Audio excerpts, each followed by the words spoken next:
오늘 함께 하실 성경은 욥기 23장 10절 한 절입니다. 한 목소리로 함께 읽겠습니다. 시작.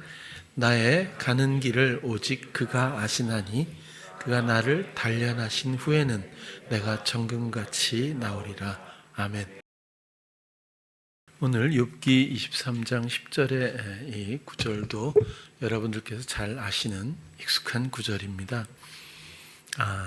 오늘 이 구절을 통해서 또 우리들의 삶, 특히 우리들의 마음과 우리들의 믿음을 한번 살펴보려고 합니다.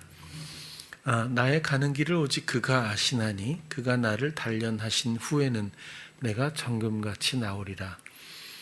나의 가는 길을 오직 그가 아신다. 이 가는 길의 의미가 중요하겠죠. 이건 직업이라든지 이런 의무 이런 것이 아니고 가는 길 데레크라고 하는 이 단어는 인생 여정인데 조금 더 구체적으로 보면 행동 양식입니다. 하나님께서 내가 어떤 성향이고 내가 어떻게 부추김 가운데서 자기 경영에 빠져서 살아갈 수밖에 없는 굳어진 행동 양식으로 내가 그렇게 선택을 하면서 갈 수밖에 없는 인생인지 오직 하나님은 아십니다. 그래서 나를 단련하셔서 내가 정금같이 다시 하나님 앞에 세워지기를, 그렇죠? 이런 어떤 과정에 대해서 이야기하고 있다고 보는데, 오직 그가 아시나니 야다죠. 이 알문 그야말로 속속들이 머리카락 하나까지도 이런 얘기가 있고 그 이외에도 여러 가지 비유로 또 설명되고 있는 정말 속속들이 알고 있는 야다라고 하는 단어잖아요.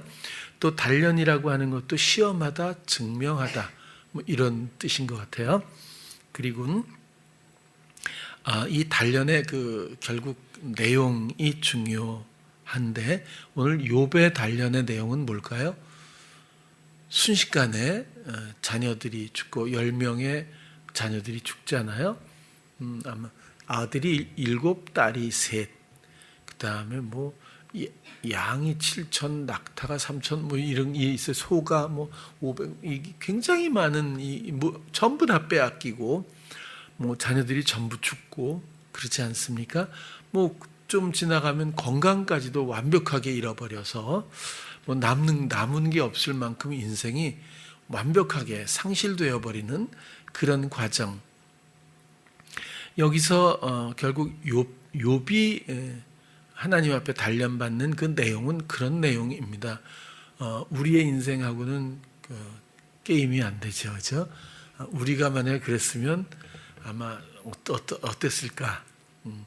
그럴 일은 없겠지만 그만한 믿음이 없어서 다행스러운 거지만 어쨌거나 보통 일이 아니죠. 한 사람의 인생이 한순간에 10명의 자녀와 모든 재산과 건강까지 전부 잃어버렸다면 과연 그 사람의 마음에 어떤 시험이 들지, 그가 어떤 생각을 하게 될지 어느 정도는 짐작이 간다고 보여져요. 우리는 보통 이런 단련에 의미를 두고 그런 관점에서 상황을 맞이하기보다는 고통스럽고 힘겹고 또 상실감에 빠진 이 상황에서 벗어나기 위해서 기도라고 하는 어떤 형식을 통해서 간구하게 될지도 모릅니다. 그러나 부하든 궁핍하든 주례하는 것 안에도 병들든 건강하든 오직 사랑은 변하지 않는 것처럼 어떤 상황에서도 오직 하나님에 대한 사랑이 변하지 않아야 마땅함에도 불구하고 예를 들어서 궁핍해져서 안 살아 하고 그러면 이게 사랑이 아니잖아요. 부부도 아니잖아요. 그런 것처럼 상황에 이끌려가는 인생이 대부분이라고 보여지는데 그것을 행동 양식으로 오늘 데레크라고 하는 어떤 그런 단어에서 인생 여정 가운데서의 어떤 경직돼 버린 성 있는 어떤 성향의 삶들, 이런 것들을 그렇게 갈 수밖에 없고 그렇게 또 끌려갈 수밖에 없는 무력함, 어리석음, 연약함, 그런 것들을 하나님은 너무너무 잘 아시고, 사실 욥이 이렇게 끔찍한 일을 당한 것도 하나님이 시켜서는 아니지만 하나님이 합의를 했기 때문에 이런 문제가 생기잖아요. 사단의 목적은 욥을 완벽하게 믿음을 상실케 하고 하나님의 관계를 파괴시키는 것이 목적이었어요. 하나님, 그러니까 너 사단이 다니다가 하나님한테 왔다 그러잖아요. 처음에는 그 어떤 윤리적인, 유교적인 어떤 신앙관을 갖고 있었기 때문에 제가 어렸을 때는 이거는 말도 안 돼, 이래가지고 이건 소설일 거야, 막 이렇게까지도 막 전 생각을 한 적이 있어요.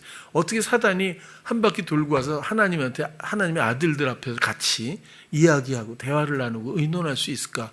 이거 하나님 앞에 절대 악인 사단은 함께 존재하면 안 되는 거잖아, 뭐 이렇게 자기 생각이 많았어요, 어렸을 땐. 근데 사단도 하나님이 필요하기지만 당연히 우리들을 위해서 사단을 활용하는 굉장히 역설적인 그런 원리를, 인생을 겪고 나니까 이젠 좀 이해가 된다라고 생각이 들어요. 어쨌거나 사단한테 물었더니 동방의 욥을 봤니? 그랬더니 그 의인이라고 자랑했잖아요. 그러니까 그 하나님 너무 잘해줘서 그렇습니다. 걔가 그렇게 부자고 아들도 뭐 그렇게 하나님 복을 주시는데 그러면 걔가 그럼 잘하지 하나님한테 못하겠냐고. 그거 싹 뺏어 보라 그러면 바로 달라진다, 사람. 그럼 해봐. 이렇게 된 거잖아요. 그래가지고 가갖고 완전히 하루아침에 그것도 이렇게 했는데 그 과정들이, 그러니까 또 안 변하니까 그 다음에 또 얘기해서 이번에 건강까지 완전히 해쳐버리고. 자, 우리들도 어떤 극단적으로 또 치명적인 혹은 버거운 어떤 환난과 이런 상황이 딱 마주했을 때 하늘의 일을 한번 생각을 해보시길 바라요. 저기 광진구에 가면 서희라는 애가 있어. 서단. 그 애 괜찮지 않니? 딱 이러면 하나님, 그거 이렇게 회사에서 좀 어렵게 좀 눌러버리고, 그죠? 뭐 이렇게 인간관계에서 속상하게 하고 이렇게 뒤집어 놓으면 걔도 별거 아닐 거예요. 그러면 나와갖고 이제 해봐, 네가. 아마 그랬을지도 모르겠어요. 근데 서희가 그런 일을 당했을 때 과연 어땠는지 한번 자신을 돌아보면 자신의 믿음의 척도가 보이지 않을까 생각이 들어요. 하나님의 허용은 하시어도 치명적인 부분까지는 못 건드리게 하거든요. 그렇죠? 그래야 훈련이지. 훈련병들이 다 죽어나가면 안 되잖아요. 그 군대 가서 훈련 받고 다 죽었다 그러면 너무 세서 그러면 안 되잖아요. 훈련은 죽이는 데까지는 안 가요. 안 하거든요. 제가 군대 갔을 때 너무 힘들었을 때, 훈련 때 10주간 그걸 받을 때 뭐 그냥 이렇게 뭐 높은 포복 이런 거 하잖아요.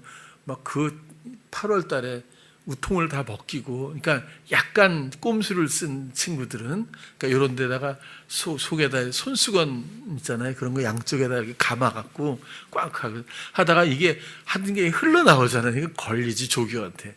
그런 애들은 우통을 벗겨서 다시 하잖아요. 막 하다가 일어나서 막 울더라고요, 진짜. 그러니까 조교 와갖고 막 왜 울어? 했더니 집에 갈래요. 막 이러더라고요. 그러니까 야, 임마. 그러더니 이거 훈련이야, 이거는. 그러더라고요. 그러니까 그때 저도 정말 야, 심하다 이런 생각이 들었는데 그때 좀 띵했어요. 조교가 그렇게 하는 것도 얘를 미워해서 그런 게 아니잖아요. 그렇죠? 원칙이 있고, 그 다음에 훈련에 임할 때 그렇게 잔머리 쓰면 안 되잖아요. 물론 전쟁에 나가서 그 잔머리가 유용할 수는 있겠지만 지금은 일단 원리를 배우는 데니까 이건 훈련이야. 이게 너무 극단적으로 생각하지 말아달라는 거겠죠. 하나님은 우리를 사랑하시는 분인데 우리를 단련하시는 목적이 뭘까요? 이렇게 왜 우리가 보기에 고통스러울까요? 우리는 이 상황에 어떤 초점을 두고 살아요. 그 상황이 주는 소리를 영향을 받고 사는 거죠.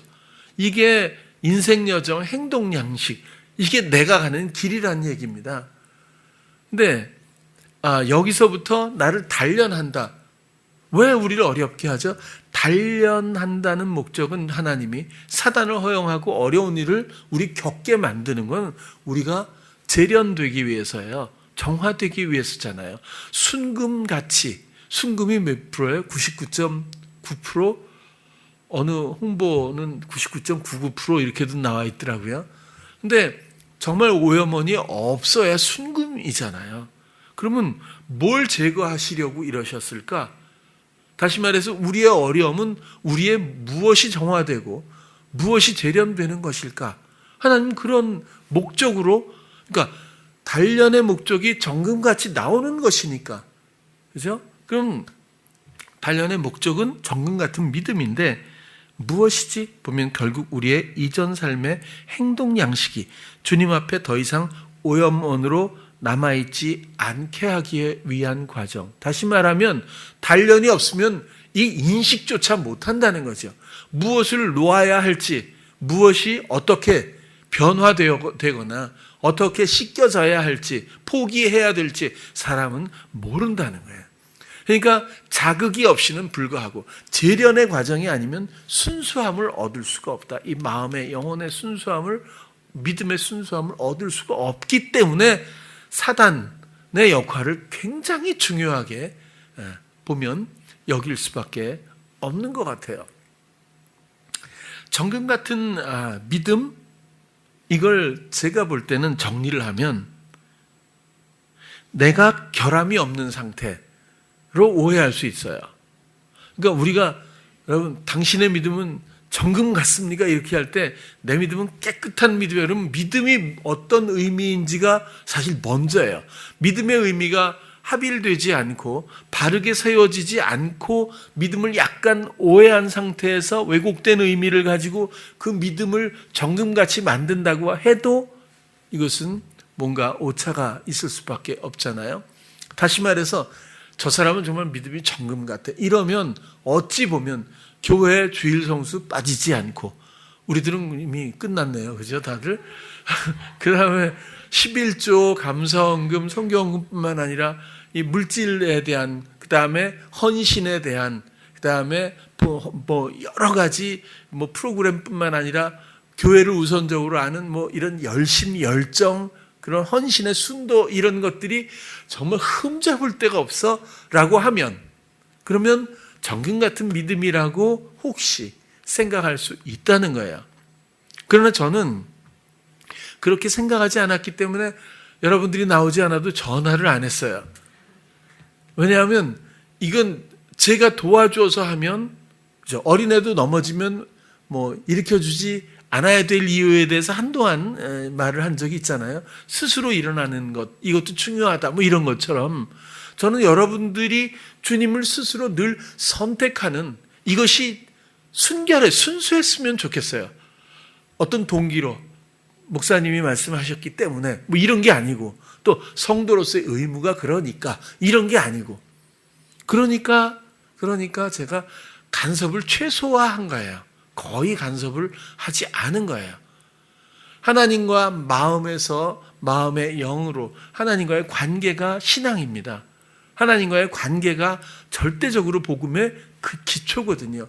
이것이 스스로의 마음을 스스로 드리지 않으면, 관례에 의해서, 형식에 의해서 이걸 드리기 시작한다면 큰 갭이 아마 기초에 생길 수도 있다는 거예요. 이것은 스스로 인식하지 못한 채로 그리고 그리 될 수 있다는 어떤 그런 원리 때문에라도 제가 잘 간섭을 안 하는 편이죠. 언젠가라도 꼭 정말 순수하게 주님만을 늘 선택해드리면서 우리가 형식보다는 마음의 진실에 더 초점을 맞추어서 주님을 사랑하는 마음을 놓치지 않는 사람으로 세워지기를 원하면서 그렇게 좀 많이 설명을 드렸어요. 그래서 정금 같은 믿음을 원리적으로 설명하라면 내가 결함이 없는 상태, 이러면 내 의지, 내 노력이 그 안에 포함되기 때문에 그래요. 내가 하는 것, 내가 무언가를 기준을 성립시키고 지켜가고 있는 과정으로 보여지기 때문에 그래요. 그러나 내가 결함이 없는 상태가 아니라 내가 하는 것이 제로인 상태, 그렇게 한번 접근하면 어떨까 싶은 거예요. 내가 하는 것이 이제 없어야 되거든요. 이것을 다른 말로 하면 나의 죽음입니다. 이것이 나의 세례고 마음의 할례죠. 이제는 내 생각대로 또 상황이 주는 어떤 부추김에 의한 행동 양식으로 말미암는 어떤 이런 동기부여의 루트도 하나도 없고, 상황이 어떤 상황이든 나의 기준도 생각도 그리고 부추김에 의한 영향력도 아무것도 없어서 내가 하지 않는 기쁨이 있을 때 비로소 순수한 믿음의 사람의 기반이 제가 볼 때는 이루어져 있다, 이렇게 생각을 해보는 거예요. 나의 주장이 남아있지 않고 오직 주님만이 나를 주장하실 때, 그때 정금 같은 믿음을 말할 수 있다, 그렇게 생각할 수 있어요. 이 믿음이 그래서 이 개념들이 있잖아요. 죄의, 사망, 생명, 세례, 할례, 그 다음에 구원, 또 사랑, 믿음, 이런 교회의 수많은 아주 중요한 이런 원리들이 전부 사단이 왜곡시켰거나 도달하지 못하는 곳에서 완성된 것처럼 그렇게 이해를 만들어놨어요. 사람들에게 이해하도록. 그래서 믿음도 굉장히 좀 왜곡된 부분이, 잘못 오해하는 부분이 있다라고 생각될 때가 있거든요. 예를 들어서 주님께서 텔레비전 보면 항상 그런 얘기가 많이 나와요. 텔레비전이 큰일 났다 이거. 나 미안해요. 70 먹으면 이럴 수 있으니까 여러분도 머지않아 이제 세월이 빨리 가기 시작한 어느 때쯤엔 저보다 더 심할 줄로 믿습니다. 보면 예수 그리스도께서 나의 죄를 위해서 십자가에 달려 돌아가신 것을 믿기만 하면 우리는 구원을 얻습니다. 우린 그렇게 하나님 나라의 백성이 됐고 우리는 천국에 가, 이렇게 얘기를 하잖아요. 틀린 말이 아니잖아요. 그런데 이 믿음이라는 것이 어떤 의미로 사용되었을까라고 본다면 이것은 서로 이해할 얘기가 좀 많아진다는 거예요. 아니, 그 설명의 믿음을 유추해 보면 예수 그리스도께서 온 세상의 죄를 그 몸에 담당하셔서 대속의 형벌을 받으신 게 맞죠. 근데 그 사실을 믿으면 구원 얻는다? 그 사실을 믿는다는 것이 그럼 뭐죠?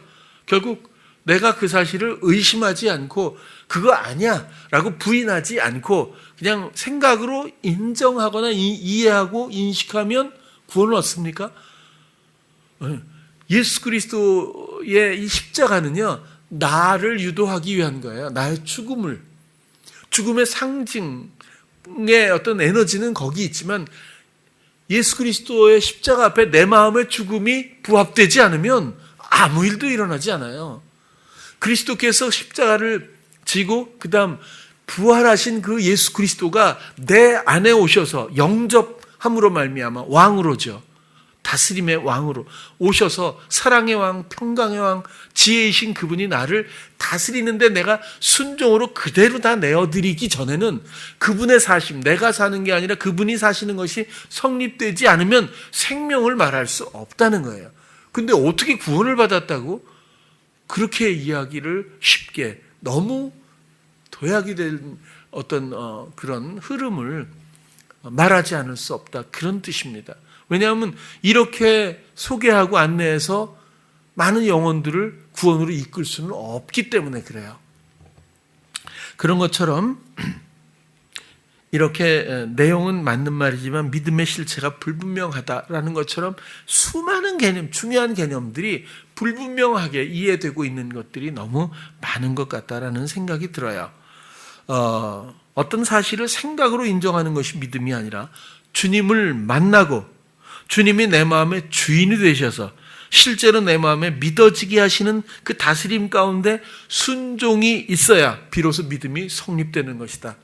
이렇게 좀 구체적으로 정리를 좀 해주셨으면 좋겠어요. 이미 다 알고 있겠지만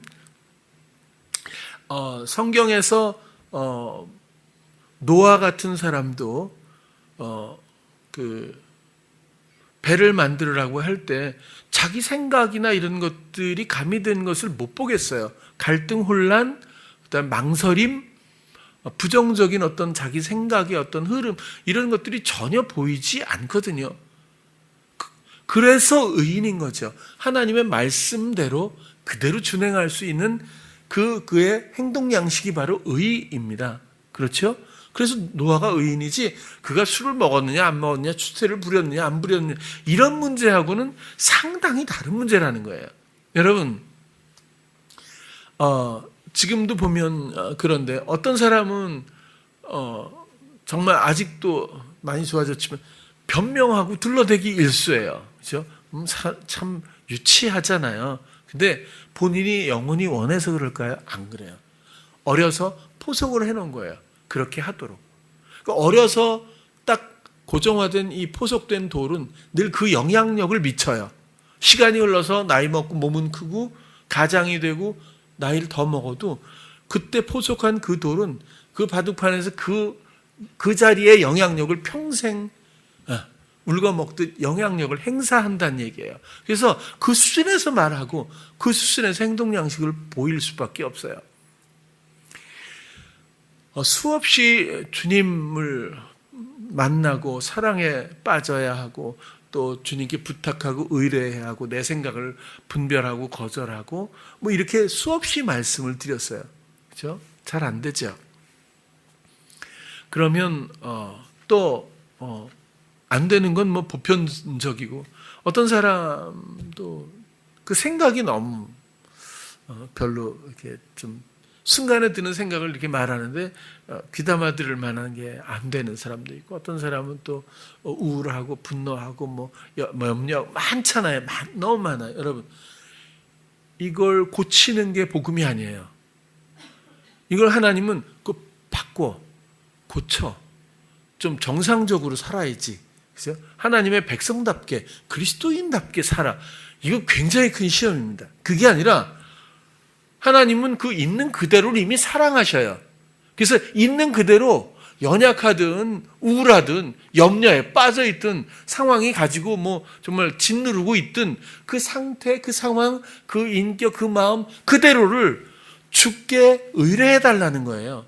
그럼 주가 거두시고 주가 세우시고 주가 씻기시고 주의 지혜로 채우셔서 이미 이긴 이김을 공유할 수 있도록 사랑으로 너를 이끌어 줄게. 이런 계약인데, 이런 관계인데 우리는 늘 우리가 하려고 해요. 하나님의 기쁨이 되게 하려고. 여러분, 믿음은 맡기는 거잖아요. 믿음은 경청하는 거잖아요. 응낙 순종하는 거잖아요. 맡기고 순종하는 거죠. 믿음이 아니면 없으면 하나님을 기쁘시게 못한대요. 근데 우리는 하나님을 경청하고 응낙하고 순종하는 것, 이게 믿음인데 이건 하지 않고, 맡기는 건 하지 않고, 우리가 하나님을 위해서 뭔가 열심히 해가지고 하나님의 기쁨이 되려고 한다는 거예요. 그러니까 사단이 이렇게 상당히 난이도가 높게 전부 왜곡을 시켜놨어요. 내가 하는 모든 것들을 중단하지 않고는 아무런 변화를 얻을 수가 사실 없답니다. 변화가 일어나는 것 같아요. 뭔가 좀 변화의 조짐이 느껴지긴 해요. 그렇죠? 그러나 본질적인 문제에서는 결코 도달할 수 없게 되겠죠. 아브라함도 저는 그래서 몇 번을 얘기를 한 거예요. 어떤 분은 그 3일 동안에 아비의 마음이 가슴이 찢은, 전 진짜 깜짝 놀라요. 왜냐하면 그러면 이상한 거잖아요. 왜? 하나님이 말씀하셨고 하나님이 주신 이삭이고 아들이고 백세에 주신 아들이잖아요. 그를 축복하셔서 하나님은 그를 통해서 하시겠다 하셨고, 그래서 하나님의 속성을 아브라함은 알고 있었어요. 말씀이시고 말씀대로 된다는 것을 알고 있었기 때문에 얘를 죽여도 살리셔서 같이 내려올 거라고까지 생각을 할 만큼 하나님을 이해하고 있었다는 거예요. 하나님과의 관계에서 하나님을 알고 있었다는 거예요. 하나님을 그만큼 경외했던 사람이라는 거죠. 그랬기 때문에 제가 볼 땐 망설이지 않고 하나님의 말씀을 순종할 수 있어서, 망설이지 않고 순종했던 그 아브라함의 믿음이 바로 시작이라는 겁니다. 믿음의 조상으로.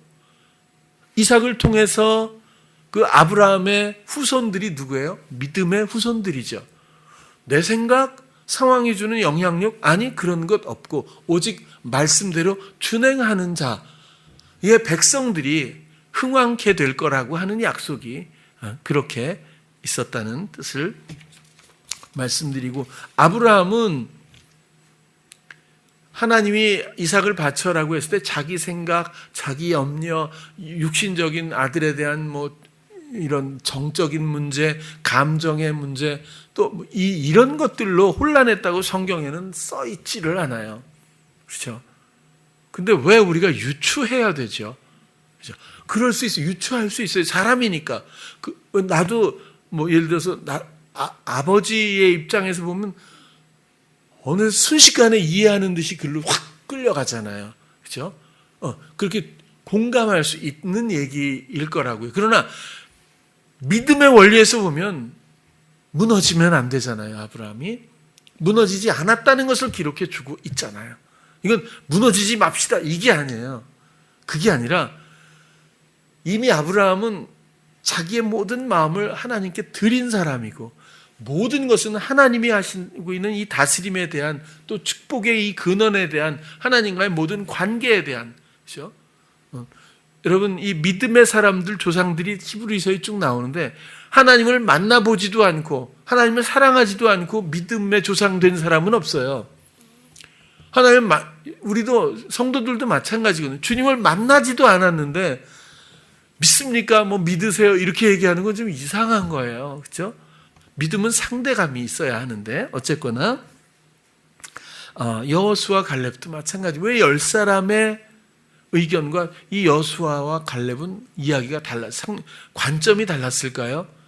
하나님을 믿었던 사람이고 이쪽은 믿음이 없는 사람이라는 거지, 상황은 잘못이 없어요. 그렇죠? 왜 10사람은 두려움에 떨고 돌아왔고 이 사람들은 우리들의 밥이야 이렇게 하고 돌아왔을까요? 결론이 이렇게 달라요. 뭐죠?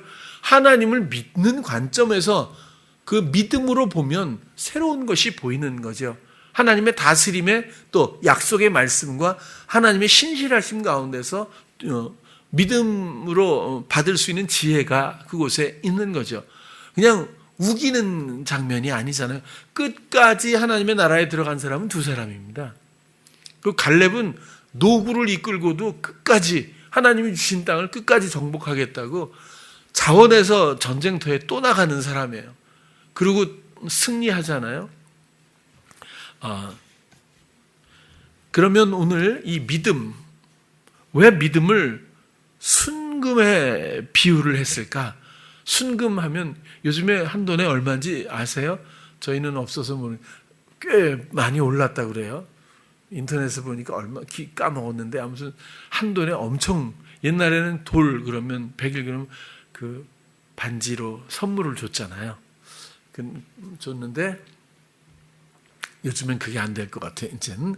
그래서 4분의 1돈 이렇게 해가지고 만들면 뭐라도 너무 비싸진 것 같아요. 근데 순금은 굉장히 귀한 상징적인 의미를 가지고 있잖아요.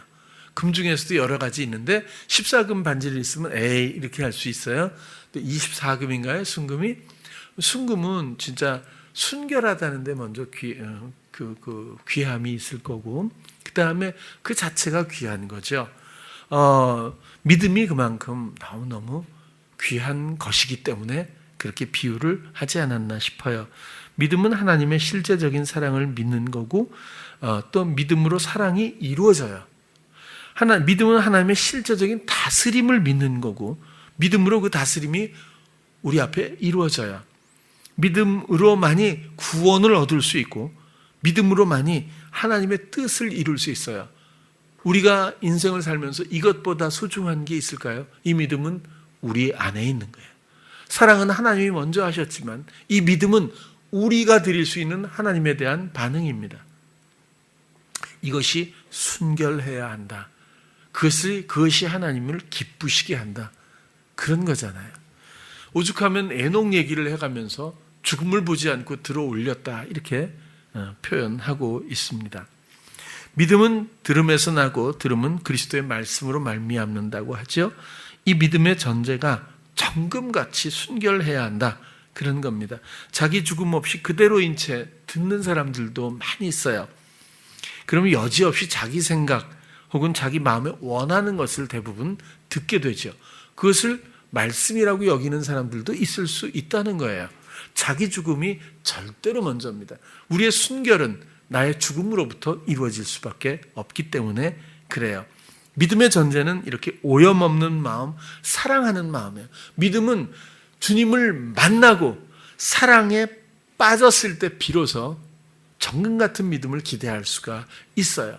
거래 관계나 내가 어려울 때 부탁하는 관계에서 정금 같은 믿음을 말하기가 어렵다는 뜻이에요.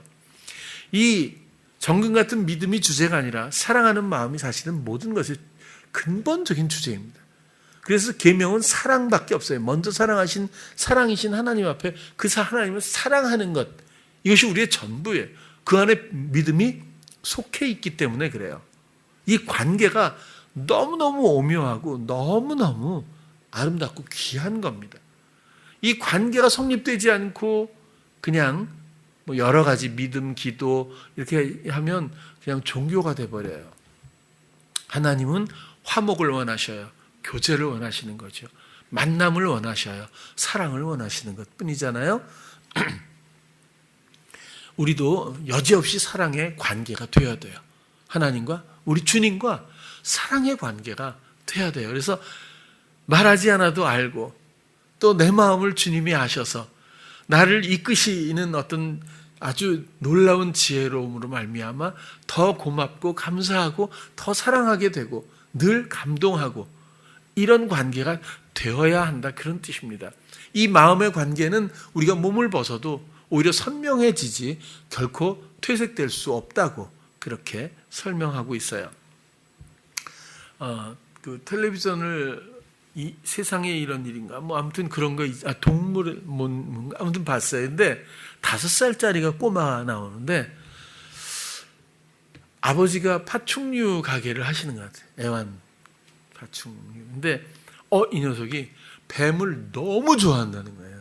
얼마나 뱀을 좋아하는지 방에 버마 비단 구렁이도 하나 큰 거 있고, 그 다음에 그 바다뱀 같은 거 있잖아요. 줄무늬 탁 돼 있고 길고 울퉁불퉁하지 않고 아주 이쁘게 쫙 그것도 하나 있고, 그다음에 똑같은 줄무늬인데 핑크색도 있더라고요. 3마리를 놓고 같이 막 노는 거예요. 그리고 그 버마 비단뱀이 이렇게 있는데 그 위에 그냥 이렇게 꽉 하고 그 위에 그냥 꽉 배를 깔고서 막 비비고 막 그래요.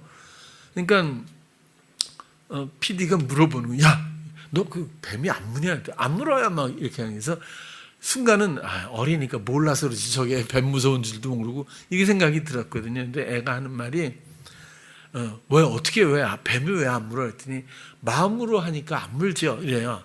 그게 무슨 소리 했더니 사랑하는 마음을 얘네들도 다 안 돼요. 5살짜리 그 얘기를 해요. 자기는 사랑하는 마음으로 하기 때문에 절대로 자기를 안 문다는 거예요. 그걸 자기는 보면 다 안 돼. 그러면서 그 조그만 긴 뱀은 얘는 보라고 그러면서 얘는 내 이름은 나한테 먹이를 주겠지? 지금 이렇게 생각하고 있대. 믿거나 말거나지만 뭐 공상일 수도 있죠. 근데 이 교감하고 있다고 하는 원리를 이렇게 자연스럽게 말할 수 있다는 게 놀랍더라고요. 진짜 안 물렸으니까 그러고 있겠죠. 근데 진짜 뭐 뱀하고 장난치는 게 뱀이 힘들 것 같아. 내가 볼 땐 오히려 뱀이 힘들어서 못 살겠다고 그럴 것 같아. 그럴 정도로 막 뱀하고 노는 게 진짜.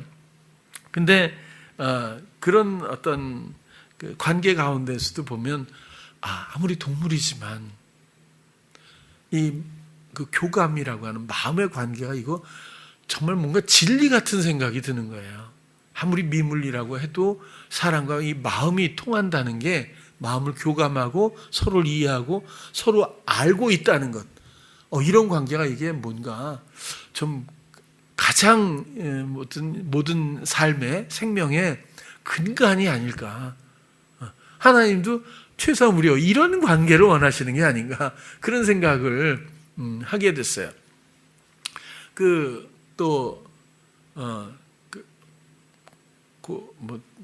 베다인가 뭐 이런 사람이 있어요. 보니까 가수라 그래요? 탤런트인가 잘 모르겠는데 아무튼 베다의 그 사람 여자인데요. 고양이 얘기를 하는 거예요. 그 다음에 보니까 어떤 고양이가 버려졌대요. 주인한테. 그래가지고 그 보호소에 왔는데 3주째 아무것도 안 해요. 3주째. 그냥 가만히만 박스 안에 들어가고 그리고 죽을 것 같다는 거지. 근데 그 소식을 듣고 베다혜 씨가 간 거예요.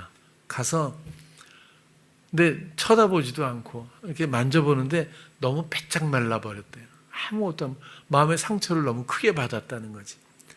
아무리 뭐 먹을 걸 주고 뭐 이렇게 안아주려고 그래도 전혀 미동도 하지 않고 전혀 관심도 없고 그냥 가만히 그렇게 눈 감고 있더라고요.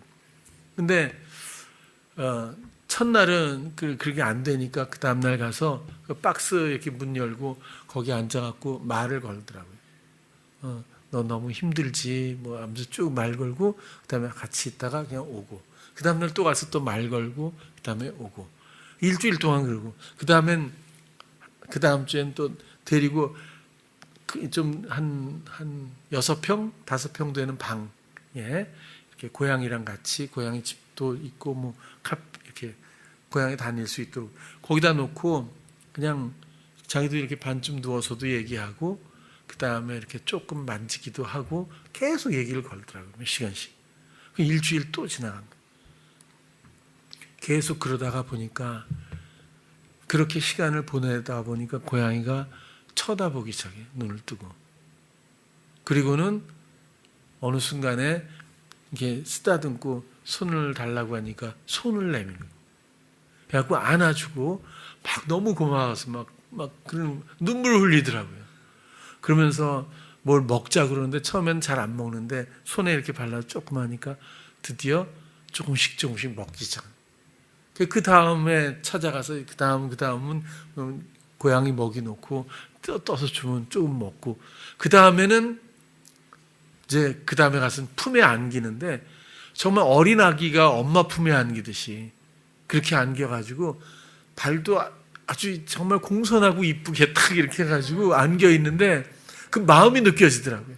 그 다음부터 친해져 갖고 같이 이제 생활하고 놀고 이런 아무리 고양이지만 이게 사람 마음보다 낫지 않을까 이런 생각이 들 만큼 마음의 교감이라는 것이 모든 생명의 근간이 아닐까. 근데 우리가 얼마나 마음을 놓치고 마음이 분주하고 마음엔 자기 생각뿐이고 자기 할 일뿐이고 마음을 우리가 너무너무 분주하게 아니면 세상의 것들로 너무 꽉 채워서 놓고 죽게 드린 법이 없는 이런 안타까운 우리의 행보, 우리가 그런 길을 우리가 달려오진 않았을까라는 생각을 해보게 돼요.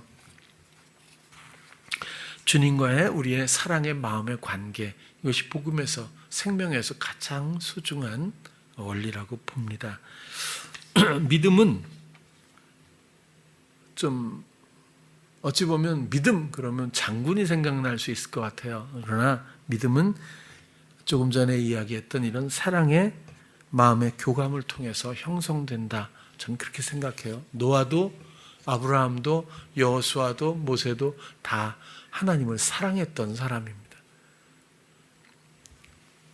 이제는 머리로만 생각으로만 우리 특히 청년들이 세상이 그렇게 요구하고 변해버렸지만 생각만으로 사는 삶으로 전부 변해버려서 마음을 어떻게 쓰는 줄을 자기 마음을 자기도 모르는 이런 참 안타까운 세태들을 보게 되는 것 같아요. 적어도 우리 때는 마음과 마음이라는 게 상당히 익숙했는데 요즘엔 전부 머리인 것 같아요. 물론 뭐 텔레비전이라든지 특히 핸드폰이라든지 또 요구하는 과다한 어떤 어린아이들에 대한 세상의 공부서부터 많잖아요. 해야 될 일, 수많은 일, 이런 걸 하다 보고 또 부모님은 그 생각의 흐름이나 마음의 흐름을 돌봐줘서 그 마음의 성장을 돕고 친구가 돼서 같이 뭔가 성장을 도와주어야 하는데 그것보다는 세상에 좋은 가치를 아이들에게 계속 주입하려고 하고 세상에서 훌륭하고 영향력 있는 사람을 만들려고 하는 세상 가치관에 아이에게 그렇게 통로 역할을 하다 보니 아이들의 생각이나 특히 마음이 어린애 같아요.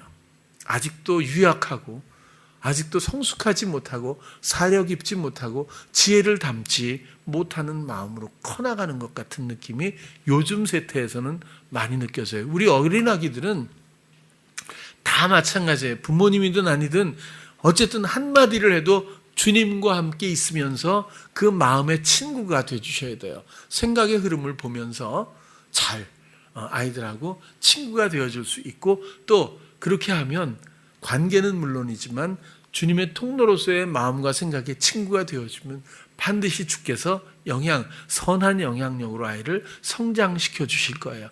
주의 지혜를 듣는 아이로 커나갈 거라고 보여져요. 그래서 우리가 어린아이들에 대한 그러니까 시기를 놓치지 말고 언제나 최선을 다해서 주의 통로로서 역할을 감당했으면 좋겠어요.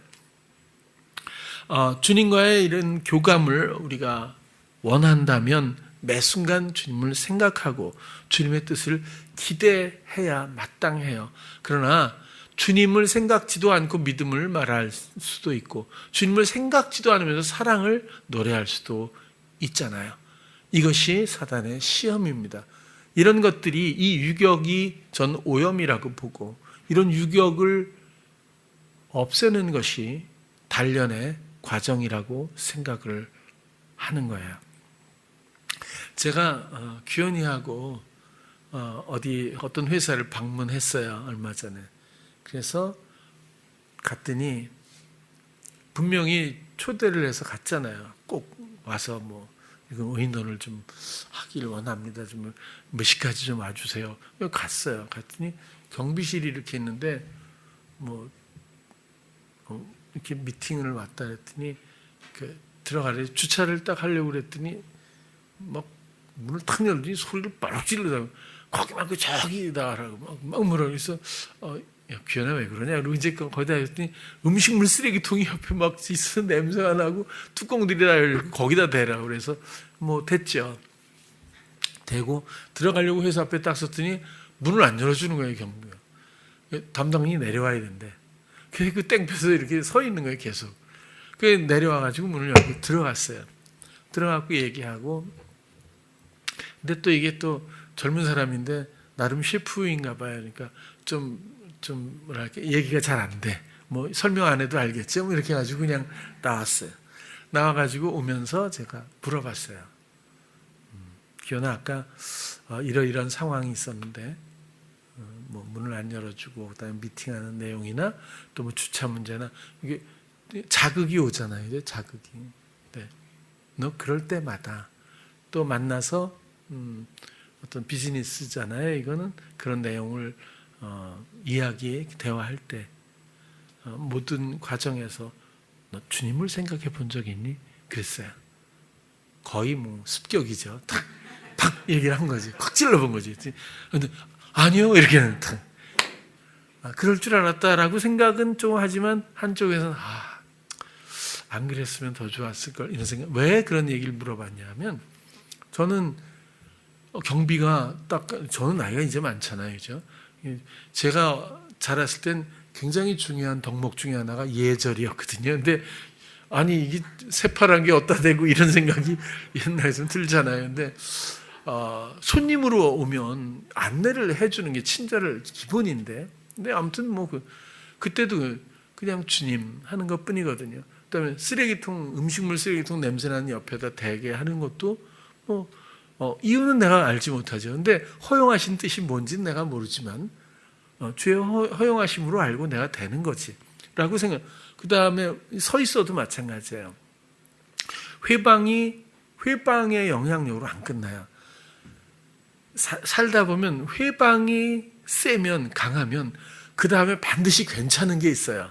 이제 이게 거의 공식과도 같아서 별로 어긋나는 일이 없어요. 근데 놀부처럼 하다가는 다 놓치니까 조심하고 은근히 이제 기대는 하지만 또 뭐 앞서가면 안 됩니다. 근데 아무튼 회방이 강하면 반드시 뭔가가 있다고 사단이 못 견디는 성격이거든요. 많이 이렇게 만나보면 알아요. 사단은 못 견뎌. 막 잘 되고 주님 사랑하고 이런 쪽으로 가면 지가 막 안절부절해갖고 어떻게 쓰든지 이걸 이렇게 해버리려고 그러잖아요. 딱 보면, 그런 느낌? 오케이. 그러면 이제 이렇게 하고 이제 가는 거죠. 만나서 이야기를 할 때도 주님과 이야기하고 무슨 얘기를 하는지가 중요한 게 아니라 주께서 원하시는 대로 그 다음에 하고 잘 되고 안 되고가 아니라 주님 이 시간에 또 보내셨으니까 어떤 걸 원하시는지 저는 알지 못해요. 그러나 이 순간 저를 사용하시고 주의 뜻대로 되기를 원하죠. 이게 구태여 생각하고 기억하고 이렇게 정리해서 말하지 않아도 내 마음은 항상 그냥 꼭 표현하지 않아도 고백하지 않아도 그런 마음이라는 거예요. 어떤 상황, 어떤 순간, 어떤 상대 관계라고 하더라도 그렇거든요. 주가 하시겠죠. 여지없이 주가 하시는 걸 볼 수 있어요. 그렇죠? 우리는 그러나 잘 돼야 되거든요. 우리는 이미 쇠뇌 당했어요. 우리는 처지면 안 되거든요. 우리는 좀 더 가져야 되거든요. 우리 자식은 잘 돼야 되잖아요, 또. 그죠? 이런 게 있잖아요, 이런 게. 참 굉장히 어려워요. 정말, 얘기하면 너무 많이 또 흘러가니까. 여러분, 순간이 왜 있어요? 주님하고 사랑하라고. 그게 제일 그냥 단답형으로 보면 그냥 소박하지만 정답에 가깝지 않습니까? 주님이 나를 사랑하시는데 그 사랑이 펼쳐질 수 있도록 기회를 드리기 위해서 이 순간이 나에게 다가오는데 어떤 단련의 의미로 회방 장애가 올 수도 있고 하나님을 사랑하기 시작하면 이런 것들이 이 회방들이 이미 그 힘을 잃어요. 그러니까 아브라함의 가슴이 찢어지지 않았다고 봐야 되는 게 맞다는 거예요. 아무리 그 생각을 주겠죠. 이삭을 이렇게 해서 번제로 해가지고 이렇게 처참하지 어찌 보면 제물로 죽이라고 하는 것에 대해서 감정적인 생각을 당연한 생각을 받아들이기 시작했다면 그 마음은 이미 무너졌을 거예요. 절대로 종들에게 우리가 하나님을 경배하고 예배하고 같이 너희들에게 돌아올게라는 말을 할 수가 없었다는 거죠. 하나님을 알아도 너무 잘 알았던, 제가 볼 때 좀 더 오버해서 알았던 아브라함. 그래서 하나님은 급하게 말리지 않았어요. 아브라함 빨리 팍 죽이려고 그랬는지 급하게 말렸다고 이렇게 얘기를 할 정도로 오히려 하나님의 마음과 속성보다 조금 더 앞서가는 아브라함이 아니었을까. 오히려 그렇게 한번 좀 표현해보고 싶은 거예요. 하나님과 여러분들의 관계는 어때요? 그것 말고 진리가 어디 있죠? 여러분들은 정말 먼저 사랑이신 나를 사랑하신 주님을 사랑하고 정말 믿고 있나요? 그렇죠? 이 관계가 너무너무 소중해요. 그러나 우리는 그렇게 못합니다. 그래서 재련이 될 수밖에 없고 이 재련은 하나님 앞에 감사할 수밖에 없는 하나의 나를 향한 맞춤형 과정일 뿐이에요. 사람마다 다 다르거든요. 요 정도의 재련으로 순금이 나올 수도 있고 또 환경이 안 좋으면 아니면 강력하게 쓰거나 좀 많은 양이면 조금 더 많이 또 재련을 할 수도 있겠죠. 이건 각자 다른 일이지 우열을 가릴 필요도 없는 일입니다. 모두가 하나님을 사랑하는 마음, 우린 그곳으로 돌아가야 마땅하고 정금 같은 믿음은 그 사랑하는 마음으로 돌아가기 위한 전제가 아니라 그 사랑하는 마음에서부터 비롯될 수 있는 거기서부터 얻을 수 있는 은사라고 하는 것, 오히려 그렇게 한번 설명을 드려봅니다. 하나님은 사랑의 소망 가운데서 우리를 단련하시는 분입니다. 우리 삶에도 이해하기 어려운 일들 그때마다 부디 일에 초점, 상황에 초점 두지 말고 오직 하나님의 뜻을, 하나님의 사랑의 마음에 초점을 두고 우리가 감각하기를 원합니다. 그 단련의 목적은 하나님 사랑 앞에 전부를 맡겨드릴 수 있는 신뢰와 순종, 즉 정금 같은 믿음이죠. 우리 모두가 우리 사랑하는 찬양교회 모든 성도님들이 이 사랑하는 마음 가운데서 구태여 믿음을 추구하기보단 온전한 사랑이신 그 하나님, 나를 사랑하게 하시는 사랑의 하나님을 사랑함으로 말미암아 이 마음을 들여서 5살짜리 꼬마처럼 하나님의 마음을 우리가 말씀하시지 않아도 알 만큼 그 자리에 우리가 진설병처럼 앞에 놓여져 정면에서 말하는 관계, 그곳에서 정금 같은 믿음을 한번 생각해 볼 수 있었으면 좋겠어요. 그런 찬양교회 성도님들 되시길 축원합니다. 기도하겠습니다. 사랑의 주님, 우리는 너무 연약하고 또 어리석습니다. 우리는 결함투성이지만 하나님은 우리 이 존재 자체를, 우리를 사랑하셨습니다. 그래서 하나님을 사랑의 마음을 더 알게 하기 위해서 우리에게 단련하시는 여러 상황들이 있습니다. 그 가운데서 또 상황의 마음 빼앗기지 않고 더욱더 하나님의 뜻을 분별하며 오직 사랑의 마음 앞으로 나가기만을 원합니다. 그 사랑이 이루시긴 모든 일들을 우리의 삶에서 다스림을 통해 누리기를 원합니다. 정금 같은 믿음이 우리 모든 성도님들께 있기를 원합니다. 예수님 이름으로 기도드렸습니다. 아멘.